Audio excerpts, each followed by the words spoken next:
Okay, so you selected that you wanted to participate in the curriculum expansion and implementation study on your ARPA eligibility form. So that means that you've been auto-assigned to this course. Somebody who approved your application assigned you to do this course here because you need to fill out a separate application for that portion of the grant. And there's a little bit of instruction there and approved curriculum lists to look for which curriculum you're choosing.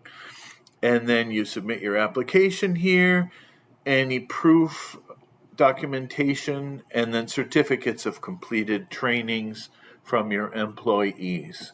And then what this looks like here, this application, here's the curriculum expansion implementation study application.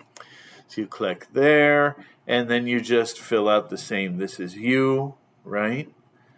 And then here's what you're choosing. What name item, whether it's, Frog Street or whether it's Creative Curriculum or We Learn, and the description of what the item is, proposed budget to buy that item, and then your grand total of all of those items.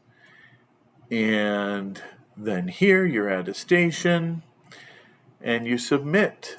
And it's that simple. Then your staff will simply take the trainings you purchased for them. You'll buy the kits and then you'll submit any documentation right here.